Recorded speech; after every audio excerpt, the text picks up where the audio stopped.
Hello, everybody, and welcome to the Prep Talk podcast hosted by myself, Pete Flips, and Nick Spizak. Today, we welcome on a very special guest, Saul at SaulSellsStuff. He's the king of A2A Flips and perhaps our first repeat guest. So welcome, Saul. Thanks for coming on. Yeah, thank you guys. So you nailed that. I think that was perfect. For the audience, I've had a streak of messing up the intro, but we've broken it, and now my deepest, darkest secrets are on the internet. Saul, you are a repeat guest. For folks that are tuning in for the first time, can you give a little bit of a background about who you are, how you start on Amazon, that sort of thing? Sure. I'm Saul. I'm 31 years old. I don't know. I feel like age matters in Amazon for some reason. I started selling on Amazon like 8 years ago. So this is 20, is that 2016? I know 2016, early 2017. Started like everyone else in books. Worked a corporate job, which I didn't love, working like 50 hours a week, managing a bunch of people, super stressed, super unhappy, very like one-dimensional, one paycheck. If you lose it, your life kind of sucks. So I just wanted to branch out, started selling on Amazon, and then as Pete mentioned, A2A. I'm not going to give myself a label. I appreciate the label, but there's certainly people out there that did it more than me. But I started A2A flipping in 2018.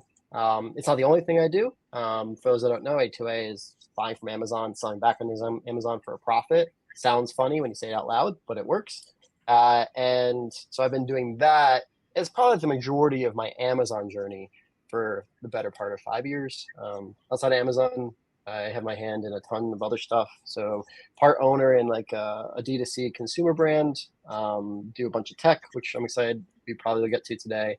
It's just, I try to keep myself busy and I still get bored. So I'm sure there's more that's going to happen in my life. Yeah, Saul, so you just wrapped up, we just saw in there you wrapped up the A2A challenge. So how did that go? Like, what were some of the goals and expectations you had? And just kind of give us a rundown of it. Yeah. So for those that aren't familiar, the A2A challenge was a 5-day like A2A boot camp, if you will. The challenge series kind of originated through Chris Grant with the OA challenge. Then he did the wholesale challenge with Corey.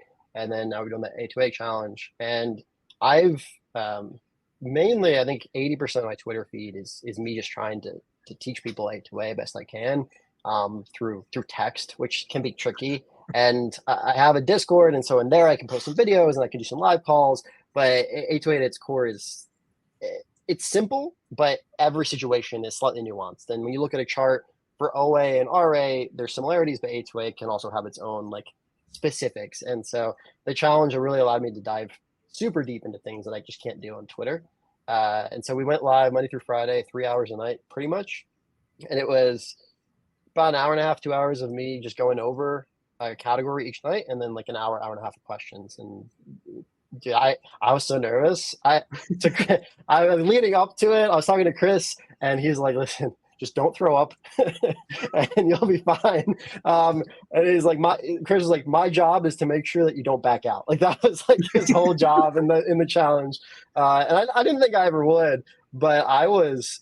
Yeah, you should ask my wife. But I was pacing. I don't know if I was sweaty, but like I was certainly for like 2 weeks heading into it. I just didn't want to let people down. I think, I'll be very obviously transparent. There was a cost involved. Like people had to pay to do it. And so when you're accepting money, there's just like this extra. Twitter is one thing. I can tweet all day and be like, well, it's free. And so like, that's a typo, or like this thing isn't exactly right. That's fine. Like when someone's giving you money, you want to over deliver. And that was probably the most nerve-wracking part. But I ended up with like 10 or 12 pages of notes in my notebook. And after the first day, it was so much easier. Like that first day jitters, they were gone. And the feedback was, it was better than I thought it was going to be. So I was super proud. Talk about the nerves of teaching a little bit, like two aspects of it. Like why were there nerves? Do you think as you go through and do more iterations of A2A challenge or other type of trainings, those will be things that you'll always have? Or is it something that you kind of, with practice, you kind of get better with it as you go? Like the second part is hard to say because I've only done one. I mean, I think I've been fortunate that through Amazon and through helping people on Amazon the last 4 or 5 years, I've gotten live in front of hundreds of people and been able to quote unquote teach. Like the idea of going live and talking about something is not foreign. But I think the idea of going live when you're the only person on the screen, that is like kind of terrifying. For like 2+ hours, you're like, okay, I'm just talking to the camera for 2 hours, and like no one can talk back to me, and that's scary. I do think it'll get better. I also like to think that I maybe did more than I did more than I thought I was going to, because I was so concerned about not delivering. So I like went kind of above and beyond. And so now the next one, I know kind of where to cut back. Like, okay, maybe that was some filler stuff and I can like remove that. But I'm positive I'll be nervous. I'm going to out Chris here. Chris has done 11 OA challenges, and he told me like he's nervous every time. Like, I think there is like something about clicking record that first day that's just like always going to be nerve wracking. But the teaching part's super cool. I think the second part I was nervous about, I do spend a lot of money doing A2A, and I do it a lot, but I will be the first to say there's certainly people out there that do it more than me. And what if one of them showed up? Like, there's always this thing of like, there's a great book, and I don't remember the name, but every time someone goes on stage and talks, there's always the chance that someone in the audience knows more than them about whatever topic they're going to talk on. And like, how do you react to that? And I was pretty confident there will be people in this audience that like do this at the same level I do. And what are they going to get out of it? And like, honestly, those are the people I was almost focused on a little bit that first day, because I wanted validation. And so there were a couple that were in the chat, and I knew their names and I knew of them, and they were like, oh, I've already learned something. And that just like the waves. There you go. Yeah, I was so happy, man. Like, I was so elated to hear that, because I'm happy to admit that I don't know everything, but at the same time, I don't want to have a room full of people, and by the end of it, they're like, oh, I learned nothing new. So, but thankfully, there's always nuance, and I think there's always something to learn from everyone, and that's how people came into it. Well, and one thing, like I've done a little bit of A2A now, mostly learning from you and some of the resources that you have. And one thing that I learned through A2A that I didn't realize prior to A2A is how incomplete sometimes Keepa data is. Could you touch like a little bit on that and your experience, and just kind of open up that can of worms, I suppose? Yeah, I mean, I'd love like a follow-up context, but I mean, I can talk about what I think that means, and then maybe if you have an example or something that you're thinking. Yeah, so like specifically for me, like looking at it and kind of seeing when Amazon is in or out of stock. Like sometimes it's a little bit blurry. You'll see like no in stock, and they'll be repeatedly, delivering product. But any other nuances that you're aware of might be helpful to the audience as well. Yeah, I think A2A has opened up my sourcing opportunities OA and RA in certain charts, because, and you guys probably have seen this when you do OA, I think that's what both of you mainly do. You'll see like Amazon is historically at $100, and then randomly they go up to 200, and they actually increase the price for really no good reason. Retail is $100, but for some reason they just decided to sell for super high. You can take advantage of that. Like, those are things that I would have historically been afraid of, but A2A has taught me that you don't have to be. I 60% of my listings I compete with Amazon on. I'm very open about that. I've done very well doing that. And part of it is you find listings where Amazon, is like going up and down in price. You can just sell at the high and then wait out the lows. And a lot of people see the lows, and that's like the benchmark they use. But if there's a pattern of price up and downs, it should totally go for that. Also, there's the idea that Amazon's in stock 70% of the time, they're out of stock 30% of the time. Maybe that's something I don't want to tackle. People usually wait for Amazon to be out of stock. Like, oh, Amazon's out of stock, the price has gone up, and now I'm going to purchase. And the reality is, like, you wanted your inventory into Amazon when they went out of stock. You don't want to be buying when they're out of stock. And so if you can, quote unquote, time the market, but really it's just looking at historicals and be like, well, they usually go out of stock every 3 months, and I'll just buy enough to support that, or I'll wait, or I like that pattern looks like it's coming up again. All like different little nuances, I think, that aren't specific to A2A, but looking at charts through the lens of A2A forces you to confront them. Then you take that into your other sourcing, and I've certainly become a better sourcer elsewhere because of A2A. But I don't want people listening to think it's not all that confusing. Like, those charts are great and you can make a ton of money. They're not all like that. If you're listening, you're like, A2A sounds like super risky.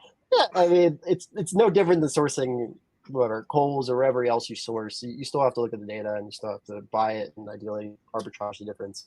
But you learn that you can kind of play in the sandbox a little bit differently than maybe you thought you could, and things that aren't as risky as they might seem. I think that's probably the biggest takeaway from some of those charts.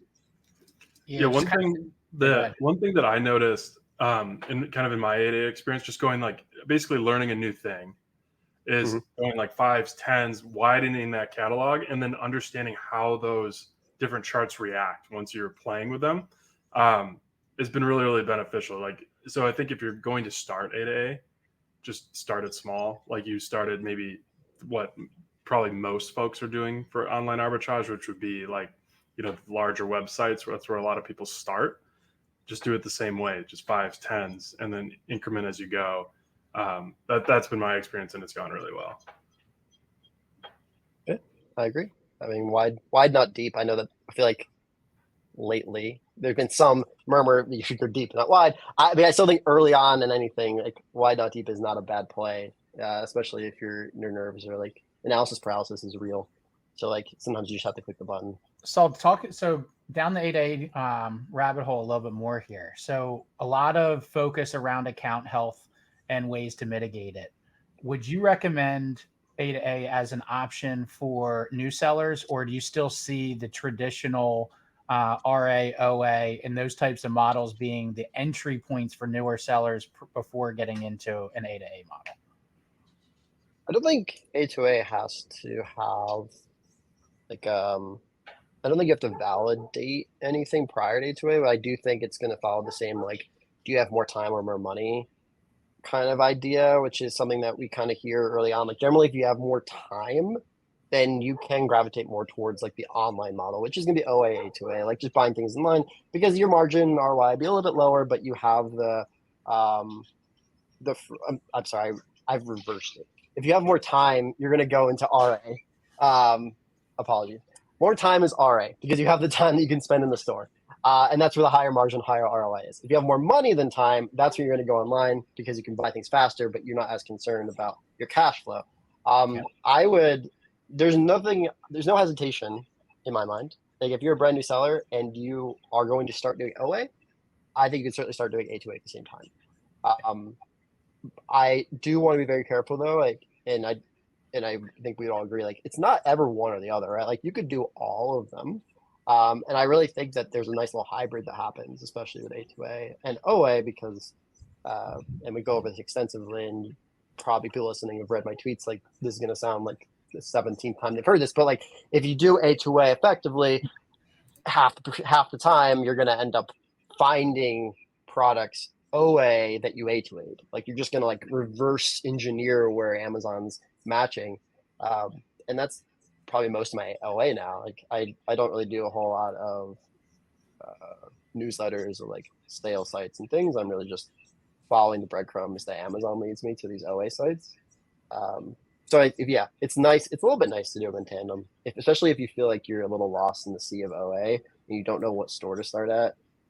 It's cool if you can match an A2A sale and be like, all right, well, this is at least, I have one thing on this page that's profitable. Let me go like look and see what else is. One thing that we should probably mention if like somebody's just hearing about A2A for the first time, Saul, could you talk a little bit about the right way to do A2A in terms of not violating terms of service? Oh yeah. 100 accounts, FOMO, like just like go all in everywhere. It's pretty simple. So you are going to want to, I'm just going to lay it out. Generally, you want 2 accounts, not because you're getting around TOS or anything, just makes your life a little easier. You're going to want a business account and a personal account. Neither of them are going to have Prime. You take nothing away from this call. So you're not going to buy Amazon A2A Flips with Prime shipping.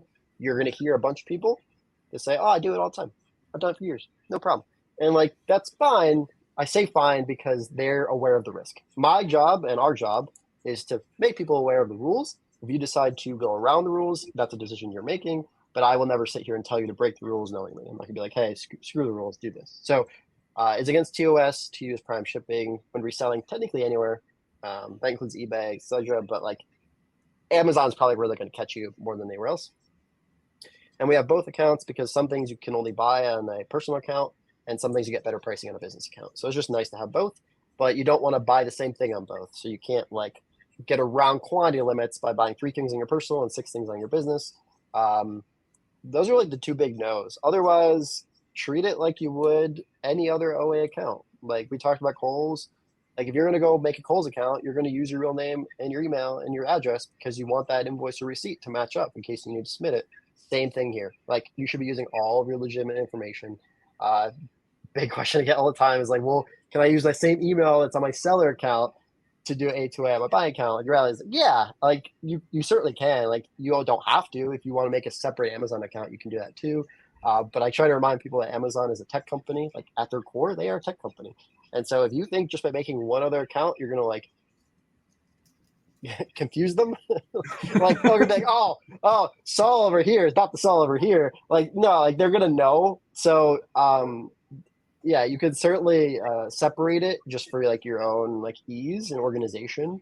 There's nothing wrong with A2A, but don't think by creating a second account with a different email address, suddenly you can go break the rules and they're not going to like attach it to your seller account. Like they will certainly find a way to figure out who you are. So you just play in the sandbox, and I mean, plenty of money if you play by the rules. You don't need to go around. I value my seller account. I value all the listeners' seller accounts. So like you should value them too. Now, just to add a little bit more to it, right? So we talked a little bit about A2A. I also saw that there was a thread on the timeline today around A2W, so Amazon to Walmart. You want to talk a little bit about that? How does that play into your business, and what are some ways to use that as an effective strategy? Yeah, I mean, personally, at the time of recording this, right, we're in mid-June. I have a Walmart account. I'm not a very active Walmart seller. It's just a time issue for me. Most of my Walmart buying has been RA, and I just haven't had time to like learn that process yet of shipping it in. Fortunately, I have some amazing people in my life that but both do Walmart and also help me with Walmart. And so I do a lot of the sourcing part. Like I understand the process of sourcing. I love the sourcing for Walmart. I hate the shipping for Walmart. So Amazon to Walmart is just like another cool avenue for A2A flips that don't meet your A2A like model. Like there's, as we know, Amazon has tons of brands that are gated, or even just like sometimes you think something's really good, but it's just not quite as profitable as you want it to be. Walmart's Amazon 7 years ago, right? Like it's just the Wild West a little bit, and there's some crazy brands that are super open on Walmart, like Levi and LOL dolls. Like that blows my mind. It's like giving me shivers when I think about selling LOL dolls on Amazon. I'll be like, that's an extra $1 million a year if I could just sell that one brand. But you can sell them at Walmart. So if you come across these great deals, it behooves you, the SAT word, right? Like go out and look and see if they're profitable at Walmart. Because if they are, like you're already doing the work. You've already found the product. Why not buy it and sell it on the other marketplace? Nick, I know you have something in your space too that's going to help some sellers, A2W. I think that's like it's a cool model that's, we've been playing around with for at least a few months now. And I think, yeah, not only is Walmart the Wild West of selling, but it's also the Wild West of tech. Like there's just like very little for Walmart sellers out there. So if we can do anything, to help them, that's great. I actually, I have a warehouse. I have a corner of my warehouse that's dedicated to Walmart that's just like growing and staring at me every day. And like it's kind of a problem. And so I have one of my good friends who I work with at the Buy Box, which is our Discord server. Like he's actually flying in, not this weekend, the weekend after, just to help me like move my shipments out. Like I got to the point where I was like, I need help. I just DM like, please help me. So sometimes you get asked for help regardless of who you are. But I think Walmart's really cool, and I think that's going to be a nice opportunity. And I mean, yeah, we'll see. Maybe we'll check in next time I'm here, and we'll see how Walmart's going. In your defense, I have also played around with the Walmart like Seller Central, and it is extremely ugly right now. It'll improve. It'll get better. Thing is a little rough. Yeah, I've been pretty confused by it so far. We're spoiled on the Amazon space for sure. Transitioning the conversation a little bit, we have 2 resident software aficionados in the house. I'm not one of them. So can we talk a little bit about software in terms of like how you got started with it, why you're interested in it, and then maybe we'll dive into a couple of the examples that you've worked on. Sure. I would like to correct you. So there's one. I mean, really, it's Nick. Like I hire really smart people, and I work with them. Nick is like the smart person. So like there's one like aficionado developer. There's one guy who just like likes to be around it, and like I'm the guy who likes to be around it. So like we've yeah, I mean, taking it back a second, back to A2A. You know, we started a Discord in 2019 dedicated to seller support for Amazon called the Buy Box, and that was really fun, and it's still going on, and I would almost call it a passion project at this point because it certainly doesn't like I spend just as much time there as I do anywhere else in the world. But that allowed me, because it was Discord based, allowed me to like ask people like, hey, like, can we build some stuff to help me? Like everything I do is kind of selfishly to help me. And then if it helps me, I figure to help other people.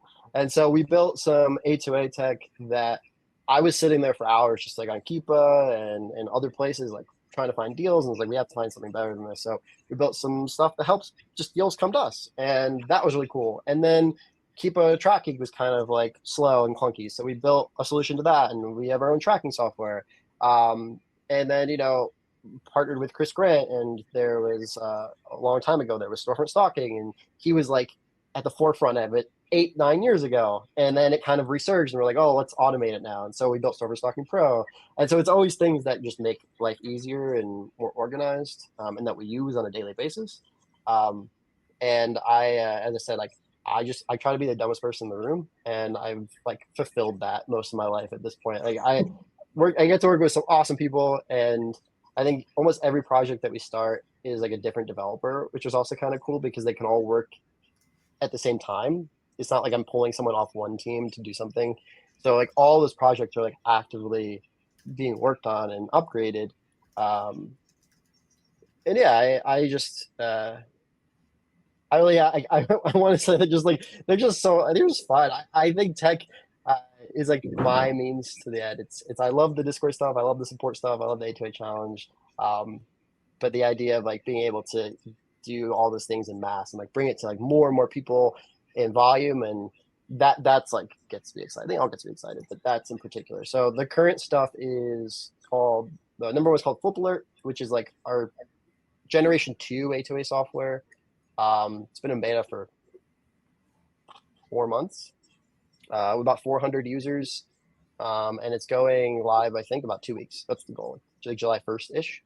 And then, as kind of Nick said on my timeline, I've been tinkering with some Walmart stuff. Like, it's certainly not my forte. Like, I met this super, super smart guy like a week ago through an introduction, and I was just like, all right, let's do something together. And so I've just been throwing him ideas, and he's just been building stuff. And like, that's kind of what happens in my world. And so he's building, some Walmart stuff. And then Storefront Stalker Pro, we've just upgraded. We've just lowered prices on. We're building Walmart into that. So like that's, Storefront Stalker Pro allows you to track sellers and automate kind of, hey, what is their store doing? I'm going to give that information and get all the data. So you don't have to like go to Keepa and do it manually. And right now it's just kind of Amazon related, but we're adding a bunch of Walmart data in there too. So you can see like if Nick adds something to the store, I can see it, and I can also be like, oh, is it profitable in Walmart at the same time? So maybe like Nick isn't thinking Walmart, but I am. And so I'm going to go potentially arbitrage wherever he's buying it from and sell it for more money. So that's what's actually going on. But again, I'm confident in the next 6 months there'll be new things because there's always something new. But I want to, it's not one-sided. Like, I don't know what you guys are willing to share, but like you guys do some cool stuff. Like I'd love to hear what you're doing. Yeah, we can definitely get in there. You threw out something that you're not a software guru, but I think we got to set the record straight here. It's extremely useful to be a systems thinker, right? And you've demonstrate that ability to be able to take, all right, I have a problem or I see something that I want to make more efficient or more effective on there, and you've worked with whether that's developers to be able to communicate the requirements that they have to solve the problem. And that's such an effective skill. So for listeners out of there, if you have an idea or you have something that you're thinking about your own businesses, and you're looking into, hey, is there a software, a way that I can make it more efficient? Use that mindset, right? It's like being able to think through the problem and all the steps that go into it. You don't necessarily need to write the code as long as you're able to articulate what the problem is and how to solve it. And so I think that's a testament to, you know, how you've gone through. Yes, you're not writing particularly the line of code, but that's systems thinking at its finest. So I want to kind of pull back the covers a little bit on that. As you're developing each one, what were some of the things that you've learned as you've gone through that journey? And, you know, what, like, that's not something that just, you know, one day you're like, hey, I'm going to go write software, and you put something out that people love, they use it, they're willing to pay for it. Like, take us through that journey. Yeah, wow, that was so well put. It made me feel really good. I appreciate that. Yeah, I mean, I've gotten to your point. I've gotten way better at writing like requirement docs. When I first started, we still work with this team, but we work with the team in Europe, and I think there's two. I didn't know what I know now about development, and then there's a slight language barrier, and you add those two things together, and you get some very interesting end results. And so I spent lots of money and lots of hours on things I didn't actually want because they thought I wanted them, but I wanted something different. And so you get pretty good at writing your thoughts down, as you said, in a very specific way, in like a point A to point B, like this is the end result, here's what it should do, and like kind of in like a priority order. So like you kind of have to think ahead, like, all right, I want it ultimately to do this thing, but in order for that thing, I'm going to build this. But if I build this today, maybe sometime in the future, I want it to do something else. I have to build it in such a way that's adaptable so that it can be moved. And I've learned that, through just communicating with these people, because, you know, you run into these problems. You're like, well, how could this not have been a problem? And then you go through and you try to problem solve it that way. I've also learned to kind of the opposite end. I think some developers don't give themselves enough credit for like strategic thinking. I think a lot of people I end up on a phone call with that want to develop with me, like, great. And they're like, oh, give me your idea. And I talk it through and they're like, okay, well, how do you want it done? I'm like, well, I don't try to lead them to that water. I'm like, this is the result. You walk me through, like, logically, like, forget that we're building an Amazon software. Like, at the end of the day, like, peel back, or like, we're connecting an API to do this thing, to do that. Like, how do you think is the most convenient way to do that? And I'd say like a good chunk of the features are from people that have never sold on Amazon. They're just like, you know, what'd be kind of cool if, like, I understand what you're trying to build. Like, what if it could do this? And I'm like, that's awesome, because I think a superpower is ignorance. Like 100%. Like, sometimes when you're too into something, like you cannot see it anymore for what it is. And so I think both, kind of to mimic what you said, I think both sides have to come in with a very open mind and learning, and be willing to like talk about things maybe they're not as used to or comfortable with. Like I've learned a lot about developer talk without having to write code. I understand a lot of the language now, and like the conversational language, and that's helped me. And in turn, I try to teach whoever I'm working with kind of what the end result here is for the user, so that they can start thinking strategically about features, even if they don't actively sell, because a lot of like really great stuff comes from that.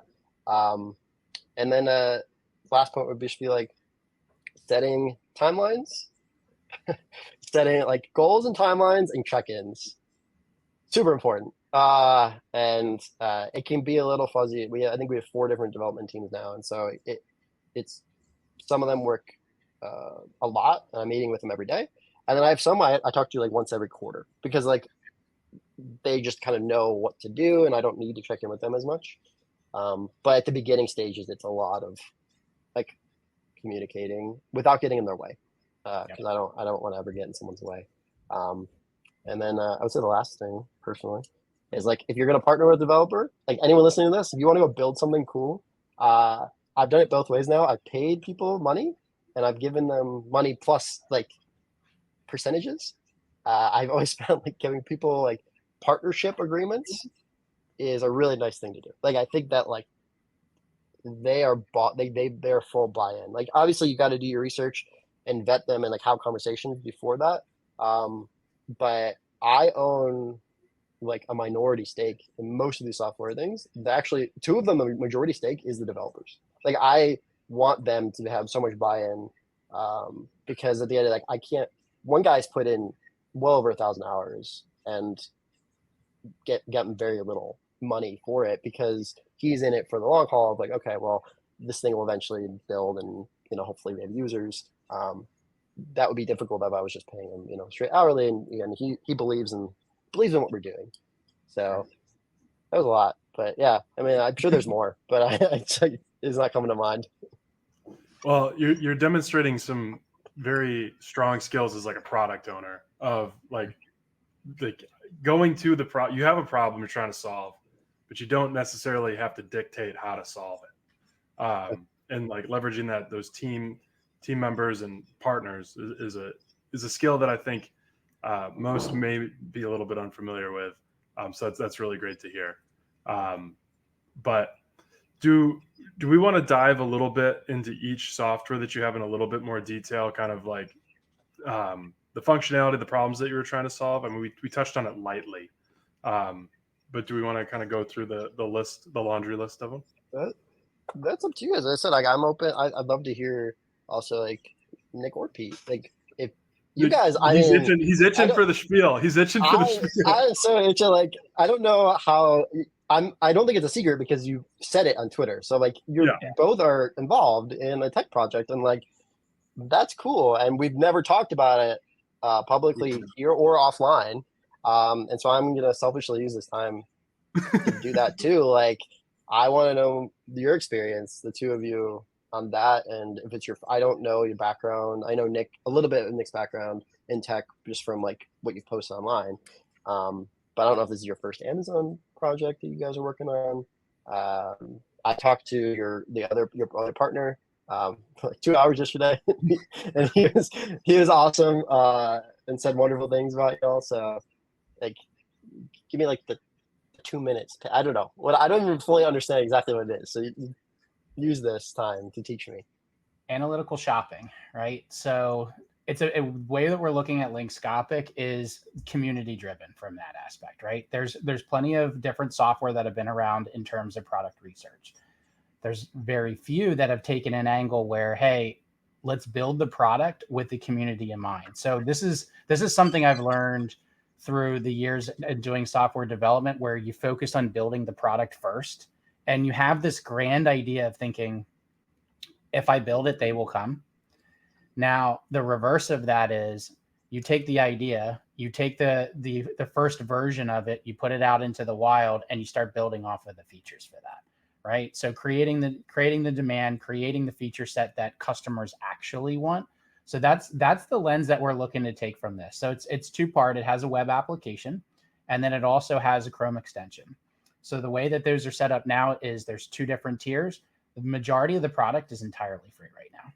So it's set up in such a way that you have the products that you buy. So think of it in customer language, what to buy, where to sell. So we kind of talked about the angle of Amazon and Walmart, how to save. So coupons, cashback items there. And then the fourth tier is around inventory stock. So how much of a particular item can I get when I get it there? So that's kind of the vision that we're thinking of it. But honestly, the direction that we would like a lot of these things to go is there's a lot of smart people, especially in the Amazon and the e-commerce space, that are doing software projects, and a lot of opportunity to partnerships, right? So if we're building something that we have capabilities that can extend into other aspects of the business that provides value, that's ultimately the direction that we're looking to go. So there's mutual benefit on this for this type of call, right? Where we're asking you questions like, what are the types of ideas and the things that are there? And it's the same thing on the other side, right? We're trying to see, okay, if we're in a niche of product research, what are all the other things that can be tied together to give customers really answer three different questions, right? How do I become more efficient in my business, make more money? How do I become more effective, find products, more efficient, save money, or make the experience better? And those are really the three levers: effectiveness, efficiency, and customer experience. I'm sold. All right. Who do I write the check to? Well, yeah, I was like, I've done my fair share of investor pitching, and I feel like you nailed the final slide of the deck. Like that was great. Yeah, well, I mean, we're kind of winging it, and that's the behind the curtains view of it, right? This is the first time that a lot of us are starting to think of that lens. Like we're talking about Chrome extensions, like what goes into not only writing a Chrome extension and try to make it usable, but the process of getting it approved on the Chrome Web Store. Like when you're talking about product research, how do you do things ethically and making sure that you have all of the items accounted for? So there's a lot that goes into that, and that is literally what we're thinking about is, hey, what's the best way to do this? And are we building, like you talked about it with the A2A challenge, right? The first time you turn the camera on and you're teaching for the first time, are you providing something that's of value? I think that's the same kind of area where we're looking at this also is, hey, is this something that's going to be valuable for the rest of the community to enjoy? I love it. Yeah. And then selfishly, if you would like to beta test, links got right. Hit the Yeah, DMs. no, I will. It's been in my yeah, that's on me. I mean, it's been in my DMs for like 2 months, and I kind of forgot about it. But now you and the whole squad, anyone that's listening is welcome. Anyone listening? Oh yes, sorry. Yes, yeah, we should all do that. Everybody is welcome. We're looking for feedback. So, and I think that's super valuable and something that we really need is just to make this community driven. Like there's so many ideas that you could do. Like just having somebody like to come in with a fresh set of eyes that isn't kind of in the weeds could provide. So beta testers are absolutely like extremely valuable. So we've spilled the beans, Saul. Now, I mean, sure. do you want to touch a little bit on each of your software, like kind of a little bit of the journey that went into it, some of the struggles, some of the pain points, on like individual projects? I do think you touched on something though. That'll come up in one of mine, which I don't know how many beta testers you have and like where you are in that process. But if it's new, if it's early, and you might have some experience with other projects you've done, it's a whole other set of skills, which is, and I hope no one listening takes this the wrong way, but I have learned over through software, but all through like D2C brands, people don't generally know what they want. Like people think they know what they want, but they don't really know what they want. And I'm a person, so that I fall into that too. And so like there's this real skill with like weeding through feedback and be like, okay, is this feedback that is going to better the product for everyone? Or is this something that's going to help like 1% of the people? And maybe it's still worth doing, but we have to acknowledge that. And if we say yes to something, we're always saying no to something else. So like there's this whole like factor there. And that's like its own can of worms when it comes to like the direction of a project goes, which I think is very fun. And I'm excited for you guys and to see obviously where that continues. So yeah, we certainly can. So I talked about it a little bit. In 2020, we launched our very first tool of any kind, and we honestly don't even really have a good name for it. We came up with a bunch of names, but it was never for sale publicly, so we never really felt like we needed to. We built it specifically for the buy box, so it was just for us and for our members. And we can call it Replan Alert. We can call it like, I think at one point we wanted to call it Komodo. I don't know. We can call it whatever you want, but it was version 1 of this A2A tool. And so this didn't do any kind of you talked about it. Like one of the elements is like finding the deals and having them come to you. This didn't really do any of that. The whole purpose of this tool was to be a better Keepa tracker. It was, how do we get people, like allow people to input ASINs or products in Amazon and get feedback when they've restocked by specific sellers for a specific price, faster than Keepa, faster than anyone else, and privately. That was like a huge thing, because at that point in time, Discord groups were like, they existed, but they were mostly cook groups, and a lot of them were like, oh well, we have Amazon monitors, but like everyone's gonna see everything that stocks. Like there's really like, you can recommend something. So we wanted something where people could upload their own product and only they would ever see if it restocked. And so to do that, we had to build a web app, and then we connect that to Discord. And so when things restocked, it notified them on their computer, but it also pinged them on Discord in a DM. And it was entirely up to them to see and manage.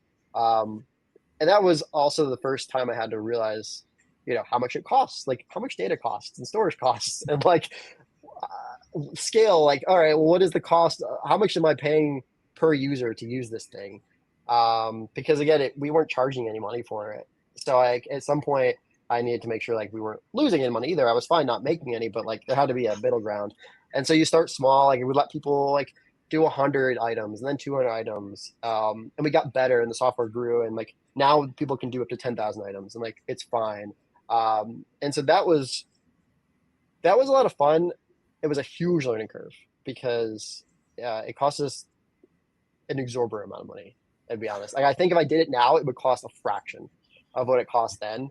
Like it was like, yeah, it was a brand new car, and it still runs and exists today, and people still use it because like I didn't want to retire it necessarily, and maybe one day I will.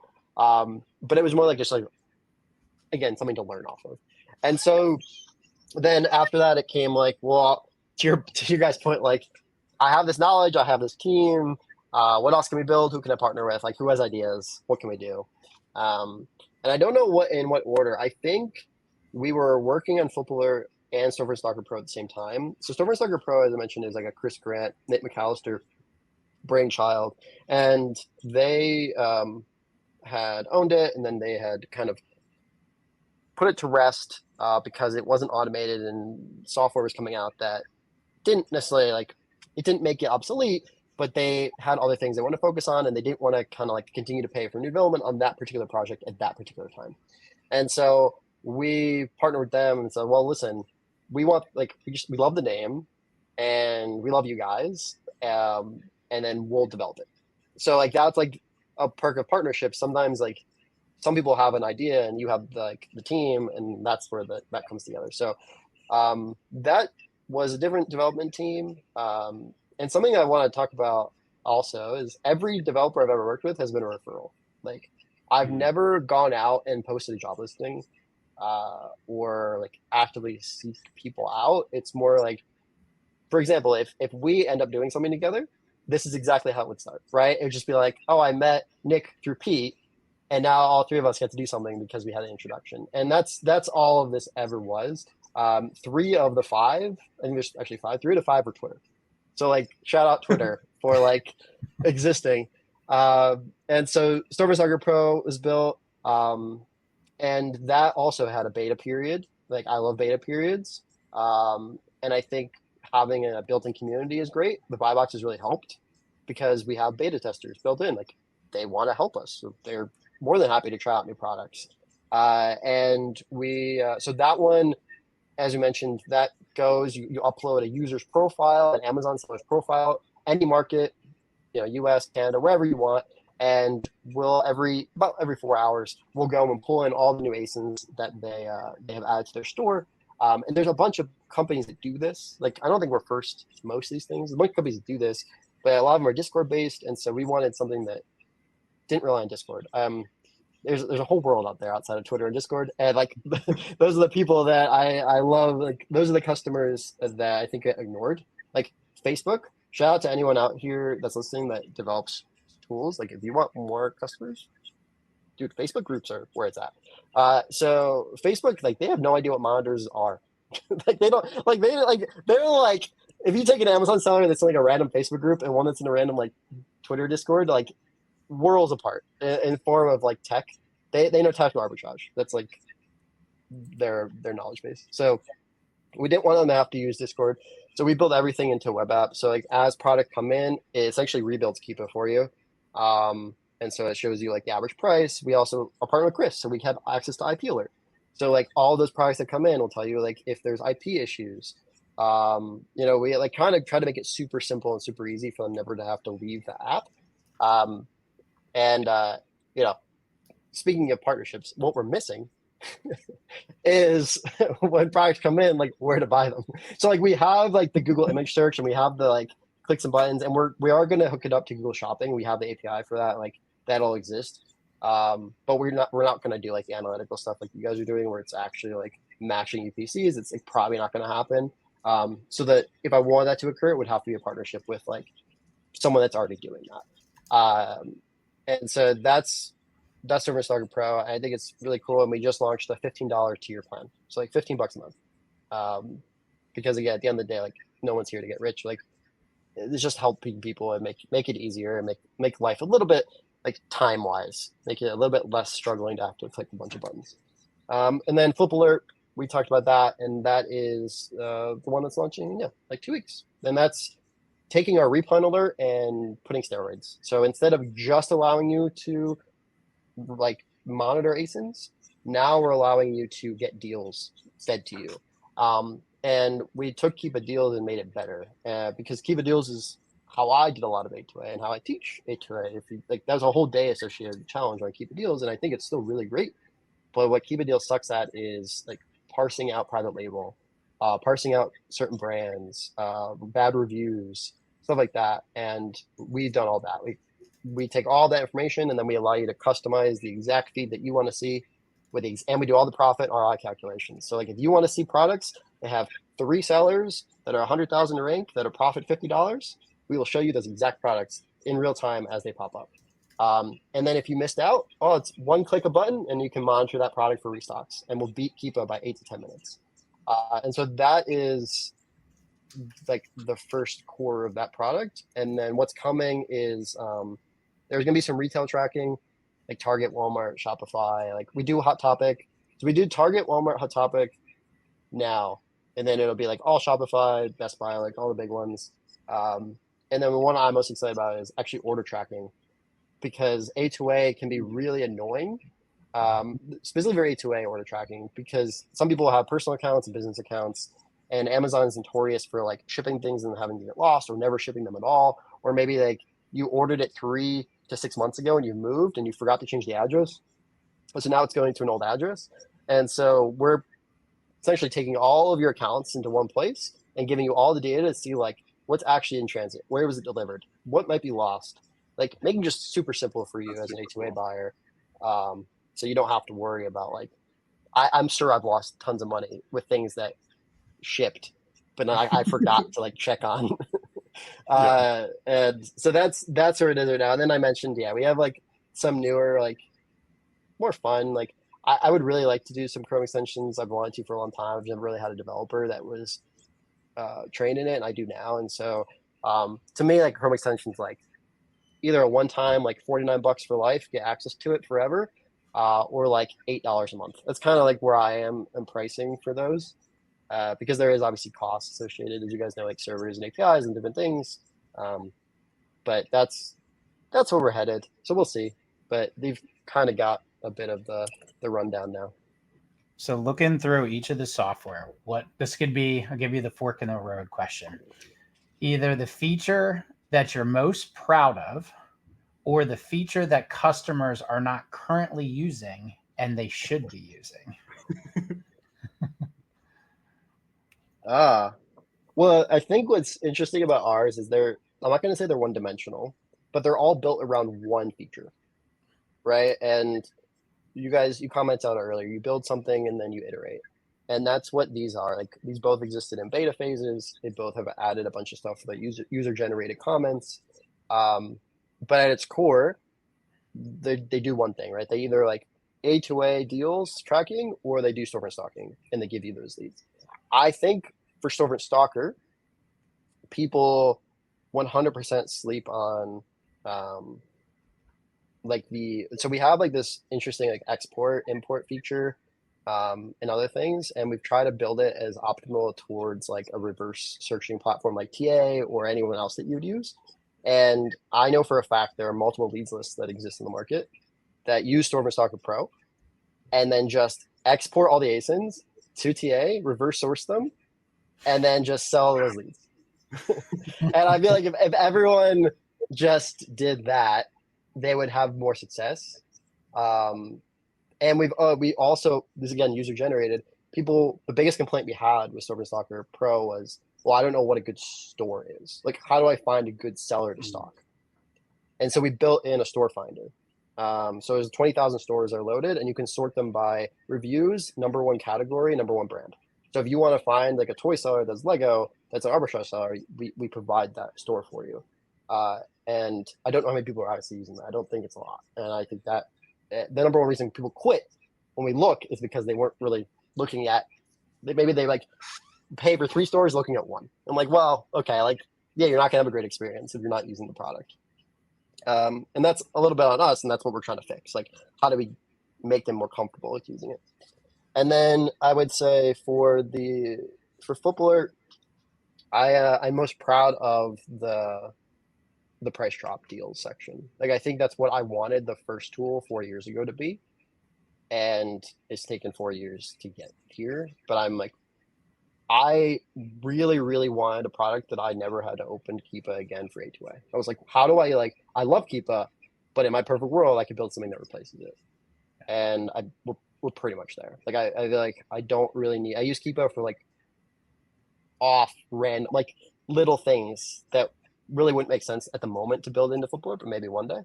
But 90% of my buying now is through Flip Alert. And so like, I'm proud that I'm actually using the product as much as I am.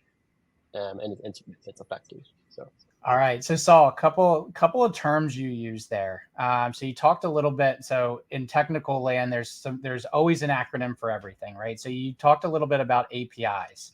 So what is an API, and how are you using them, and what does a customer need to care about in terms of how they're used?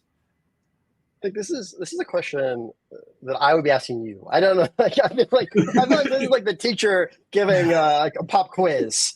I'm gonna Saulify the answer, and it's not gonna be exactly the right answer, and then you can correct whatever I missed up. The working definition. This is how I use APIs in my world, and then you can give the actual reason. So APIs are not every company or everything has an API.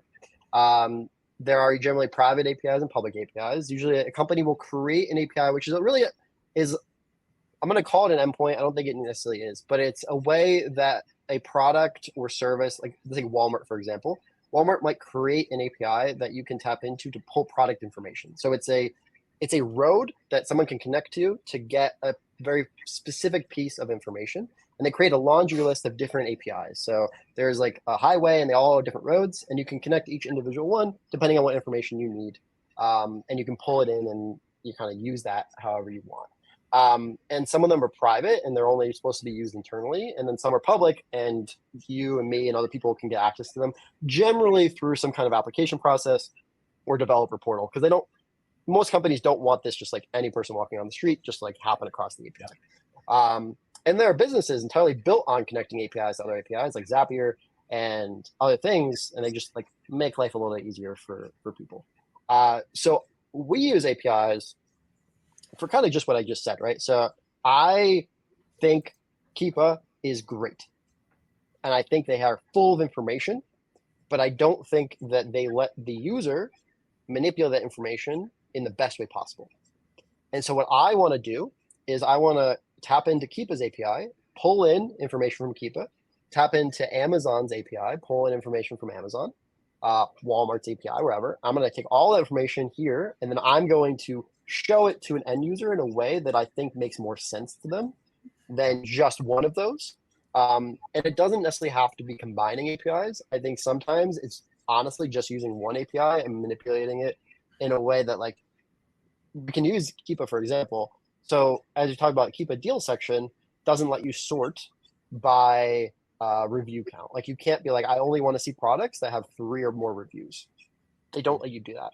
But each individual product that pops up on Keepa has all the information stored in it, and each of those can get access through the API.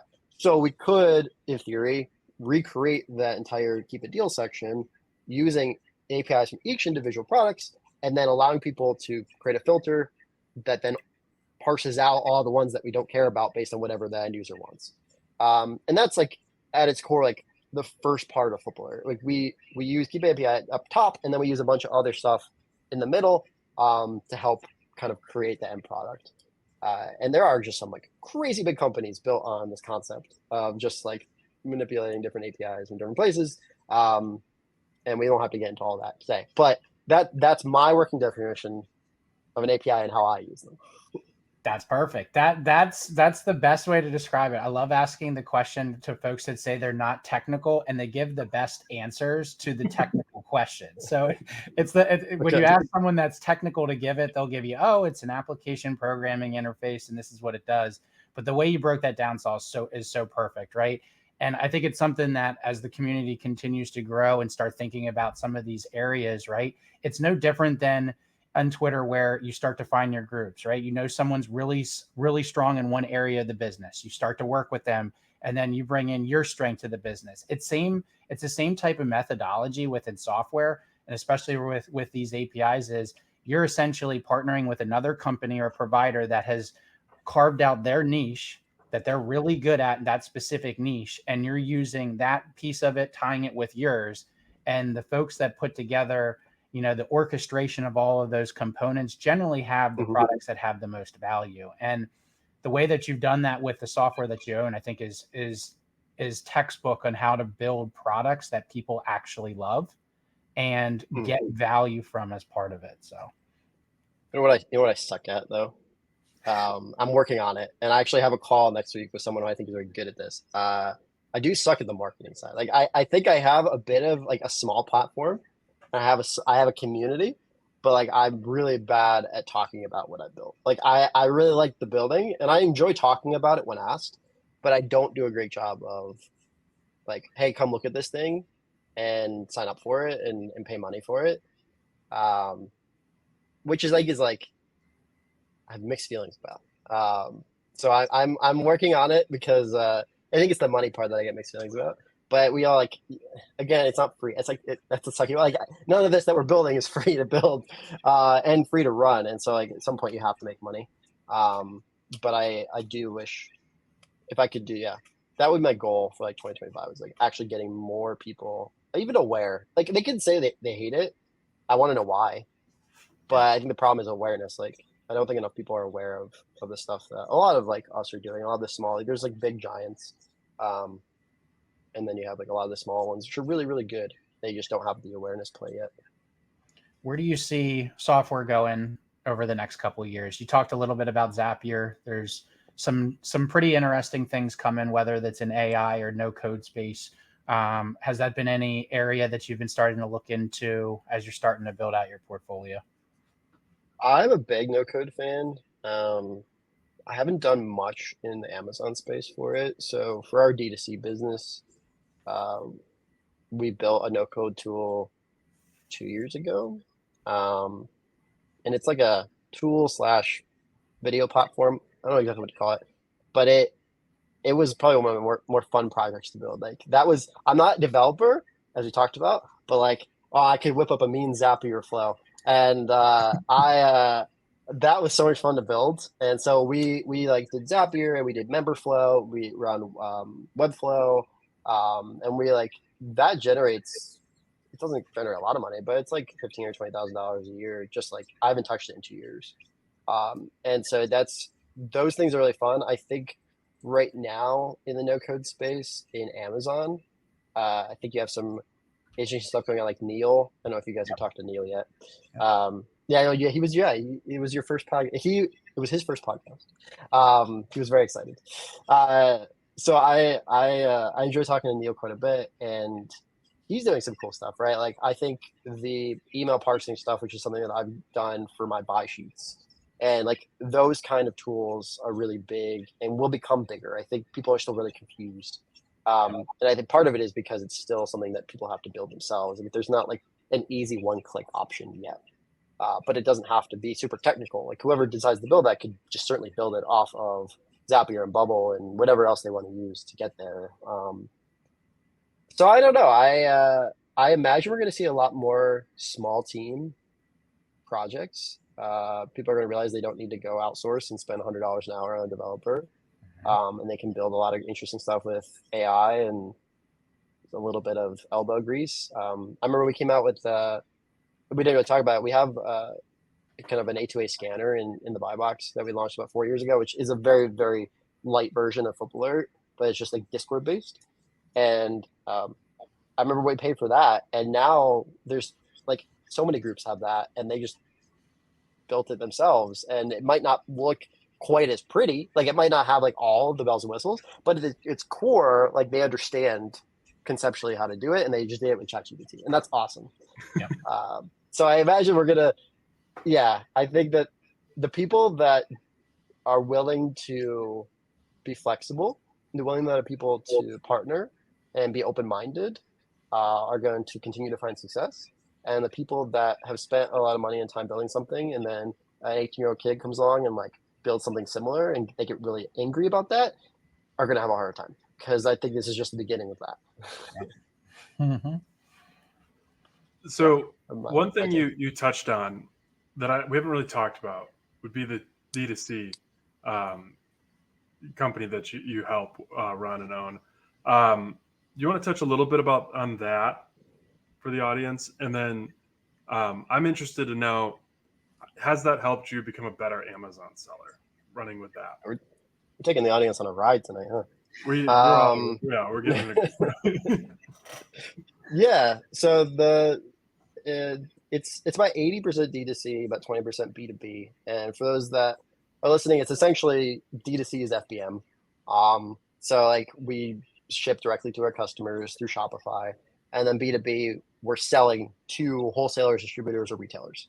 And that's been same thing as Amazon. Like so that's when I started that. That was 2019,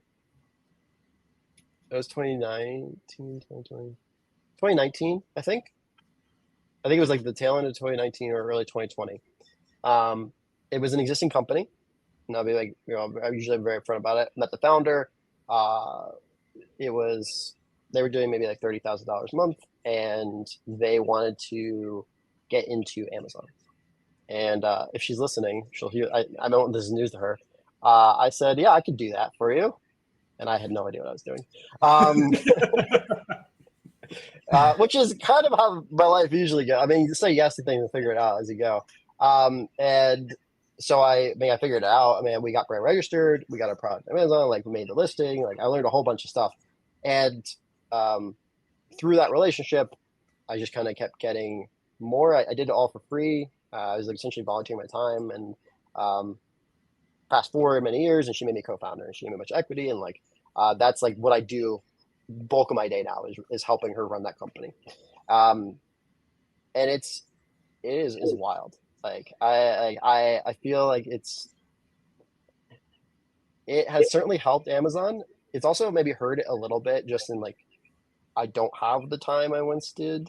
Like we talked about, like the death piles I have in my warehouse. So like there are certain things that like Amazon is not number one anymore on my priority list, and prep centers certainly help if I'm trying to like still do stuff.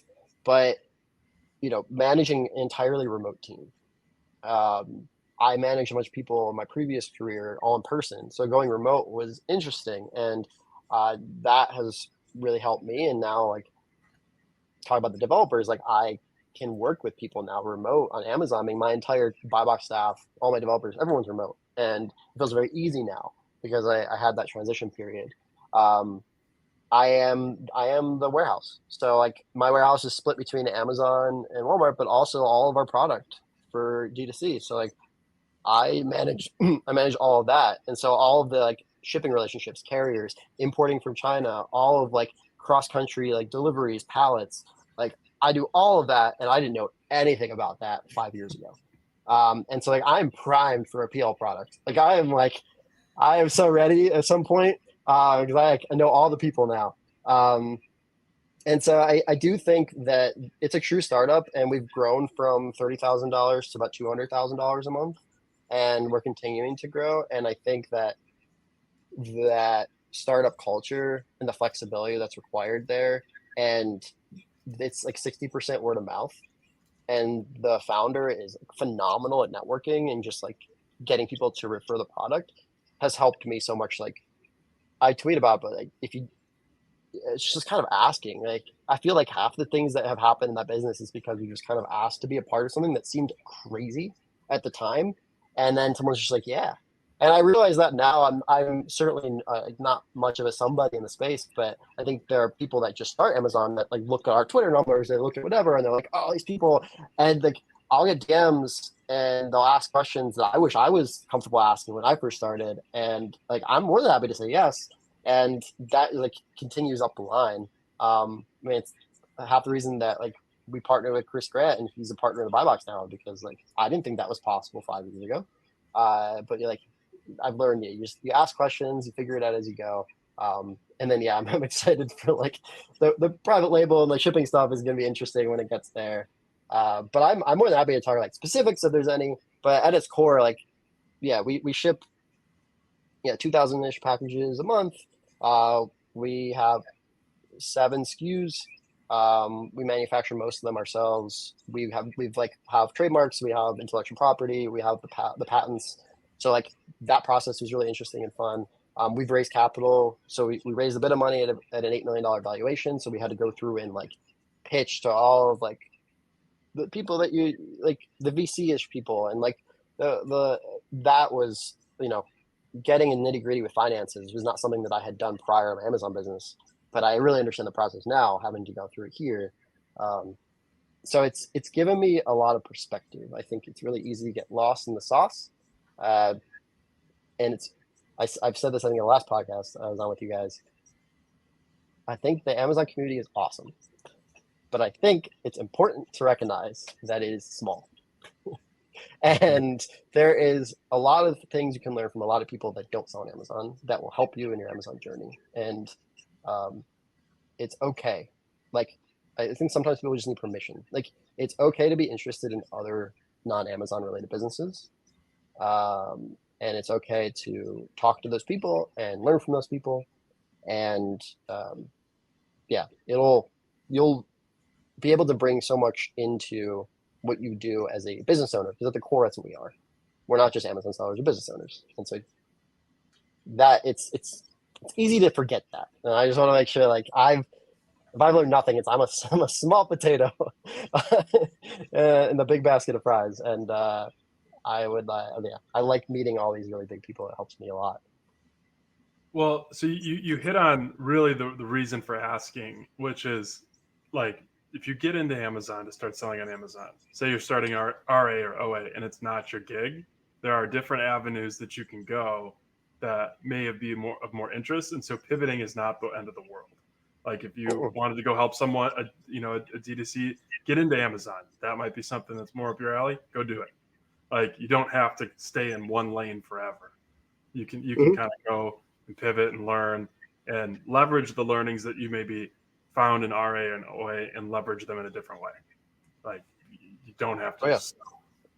That's why you're a product analyst as an Amazon buyer. I mean, like, you know products. I mean, I would be surprised if you do Amazon for a year or more.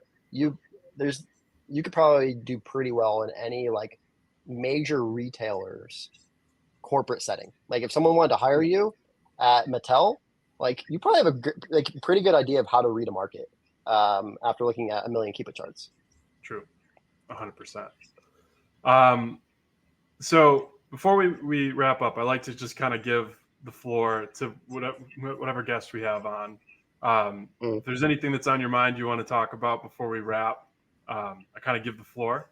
Is there anything that's going on in Saul's brain recently that you wanted to riff on a little bit? I feel like most of this podcast has been just incoherent thoughts from Saul's brain. That's perfect. No, I mean, I think we talked about a lot of things, and I almost think we can break this up into parts. Yeah, I mean, I think I talked and you guys really nailed the message away from what I was saying. We talked about a little like the pre-show, and we don't have to harp on it here, but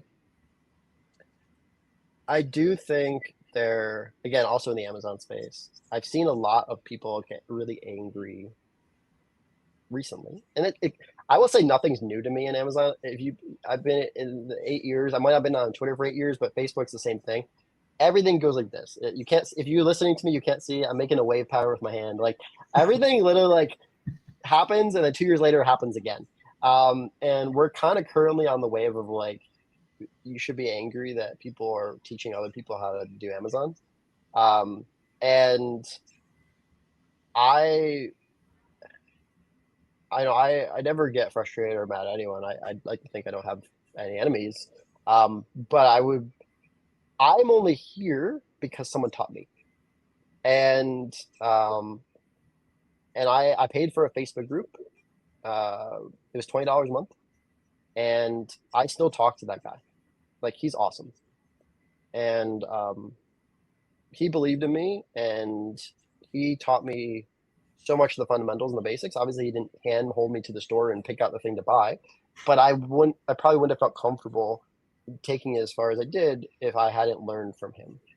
And so, if I'm going to turn around and teach other people, like, I don't look at it as creating competition. I look at it as like, he changed my life. I almost need to repay that forward. And I think a lot of other people feel the same. I imagine like you guys have helped a ton of people, and you were helped by other people, and it's the same thing. And so, yeah, I would like, I don't think, long story, there's that. And then the second part is like, I don't think people that get into helping people on Amazon or do anything else are doing it for the money. I can confidently say that we have 10 staff members. Like, I mean, me included, but we have 10 staff members in the buy box. 9 of the 10 do over $1 million a year. Many do more, like, more than just one. The money that they get from like me, like to pay them, because I pay them what I can afford, is pitting. It's like a day's profit selling. And they put so much time in live calls and and there's nothing they're like, literally the only thing they're getting from this is the like internal like feeling of helping others. And so I think it's important also, like, there are lots of people that do this and teach and whatever because they just want to, and not necessarily to get rich. There are certain people that have gotten rich, and like, great too, like that's fine. But I don't like when we like stereotype, I guess, of like, oh, you creating an education product, you're doing something because you want to go retire in your Lamborghini and like never sell again. Yeah, I mean, I'd say in the pre-show, like, we talked about all those tech projects. The buy box, has been around for 5 years. We have hundreds of members. All those things combined, I pay myself under $20,000 a year from all of that. And people are like, well, where does the money go? Like, well, it goes to all the tech projects. I mean, it goes to tech, it goes to staff. It goes other places. So I would be remiss if I said I didn't think about it occasionally. I'm like, what am I like? Does this make sense for me to do still with all my time? But then like, it's hard to stop. Like you get addicted to like seeing people win. So that's it. I just don't like the generalized hate. I really don't like hate in general, but I think it's okay to question what people are saying. Like if someone's like, oh, buy my course, I've done $100 million. Like cool. Could we validate that in some way? Let's talk about that a little bit. But otherwise, like, I don't think the like first gear that people should be in is like immediately sus. Like, oh, they're scammy or they're just trying to get rich. Like, I think there's lots of really good people out there in the world, and maybe I'm looking through rose-colored glasses, but like a lot of really shitty things have happened to me in life, and I think a lot of it puts you in perspective. There's more good people than bad, and so that would be it. I hope that this phase ends at some point, which I'm sure it will. I don't really get personal hate. I guess if you really want to hate me, you can. But yeah, that's it. I see that a little bit more recently. So I wanted to come out. I don't know how many people that run paid Discords talk about how much they make. But I'm happy to admit it's probably a lot less than you thought. And that's okay with me. Well, I'll have to show you how the mute button works on Twitter, because I haven't seen any of it. But I really don't mute many people because, again, what I deleted Twitter on my phone like 6 weeks ago. Oh, smart. Yeah. And so the only way I can go on Twitter is if I go on like Safari or Chrome and log in. It's like severely cut down my Twitter time. Yeah. Like I only go on now when I have an idea that I want to express, or like I'm checking a message. And that's been awesome. Because I think Twitter's really great. I think it's a really cool tool. And I mentioned I met a bunch of people. I mean, you guys, developers. But too much Twitter can also hurt your brain, and so like, there's a line. Well, it's funny though, like when you're starting on Twitter, like you're on it all the time. But now if like I need something from Saul, I just text you, and I don't go to Twitter anymore. Like it's changed a little bit over time. Yeah, I mean that's the beauty too. Like you in the word text, most people are not comfortable. Like even it's like I actually wasn't super comfortable getting my phone number on Twitter for a long time. You know who changed my perspective on giving my phone number out? Shout out Joe Hart. Because I talked to Joe and he was just like, "Oh, here's my number, text me." And I was like, "Whoa." I was like, "You don't know me. Like, what are you doing? Give me your number." Yeah. And so like I talked to Joe and I was like, "Okay, that's cool." And then I just was like, I don't know why I was afraid of this. And so I just give my number out now more freely. And I think you have to guard it a little bit, but yeah, I think it's pretty cool that I don't know why. I think there's like the anon area, like you don't really know who's behind the account. Like Facebook, I was more comfortable because like everyone's name is like plastered there. Sometimes on Twitter you don't exactly know, but yeah, I think if you're young and you're comfortable like giving out like contact information outside of the app, you're definitely gonna have an easier time forming relationships. 100%. Yeah, it's been quite the journey. Not only in Twitter, but just this podcast in general. We've been we've gone everywhere, which I think there's a lot of value in here. But Saul, thank you for coming on. It's always a pleasure. Thank you. But for anybody that's listening in, go drop Saul a follow at SaulSellsStuff, and we will catch you in the next episode.